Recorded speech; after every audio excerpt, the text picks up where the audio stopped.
Mesdames et messieurs, fidèles abonnés, bienvenue dans le champ expérimental du Dr Joya. Les plantes médicinales deviennent de plus en plus rares parce que on a détruit la forêt, on a détruit la savane pour faire les champs, pour cultiver les denrées alimentaires, le manioc, les arachides, les ignames. Alors moi, j'ai réussi à acquérir cette petite parcelle et je suis en train de cultiver les plantes médicinales. Alors que les autres cultivent les denrées alimentaires, je cultive les plantes médicinales. Beaucoup ne comprendront pas pourquoi.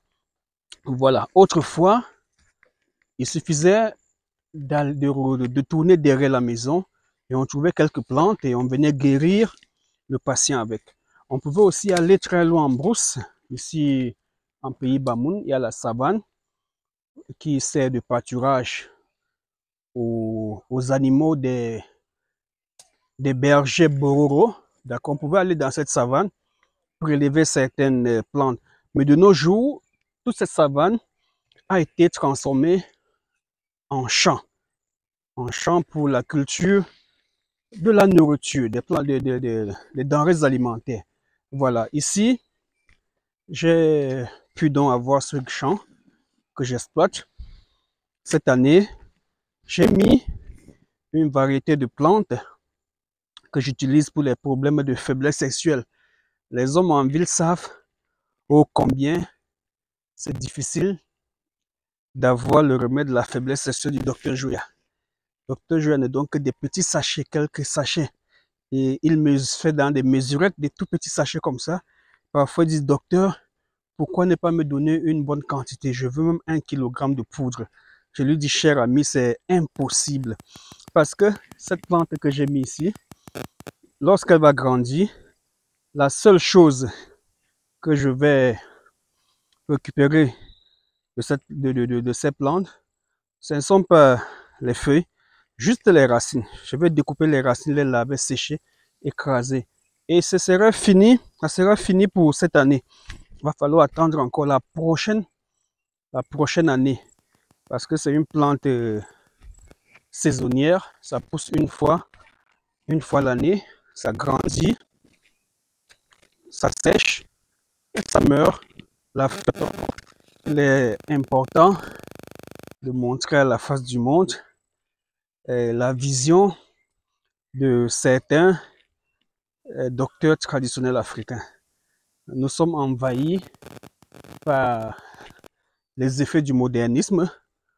On a transformé toutes nos plantations, tous nos champs en plantations, parce qu'on a dit retourner à la terre.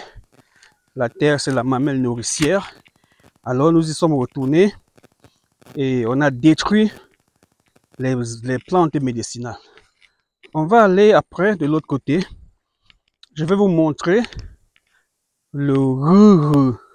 Je pense que dans l'une de mes vidéos, où je parle de l'insuffisance ovarienne, je vous avais montré un arbre derrière la case. Et les écorces de cet arbre étaient prélevées pour aider les femmes à tomber enceintes.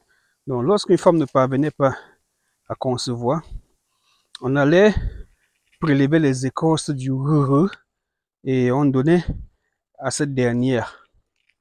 Donc on va continuer notre visite de ce champ.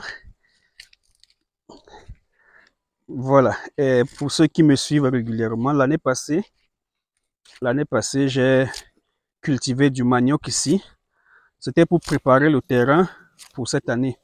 D'accord, j'ai récolté le manioc, une quantité importante vraiment. Et on a nettoyé comme ça. On a trempé dans de l'eau, on a retiré, on a découpé, on a séché. D'accord, c'est pour avoir une espèce de farine de manioc. Lorsqu'on va préparer le couscous manioc, on va écraser le maïs et écraser la poudre de la farine du manioc, mélanger à la poudre de la farine du maïs et on va préparer le couscous bamoun qui se mange avec le japché. Et le manioc, c'est un excellent aliment, d'accord. Voilà, je peux la consommer comme ça. Donc si je marche longtemps en forêt, je marche longtemps en brousse et que j'ai faim, je perds de l'énergie, alors je peux arracher tubercules de manioc et manger comme ça. D'accord. Pour rechercher de l'énergie. Quelqu'un va me dire, il n'y a pas de l'énergie dans le manioc, non. Le manioc contient de l'amidon. Et au laboratoire, si on ajoute de la liqueur de féline à l'emploi d'amidon, ça va donner une coloration bleue qui montre la présence d'un sucre réducteur dans l'amidon. Donc, mesdames et messieurs, tout le monde a appris ça en classe de 3e au lycée ou au collège. C'est toujours important de revivre ces choses lorsqu'on est devenu un peu grand.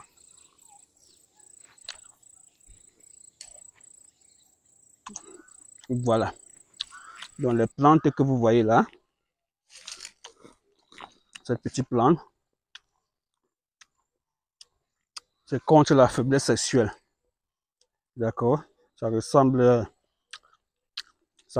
à des feuilles d'arachide.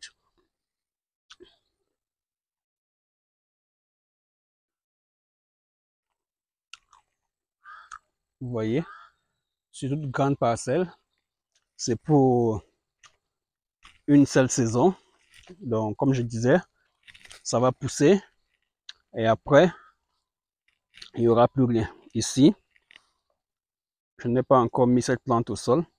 Mais là, j'ai mis des tiges, des boutures de manioc.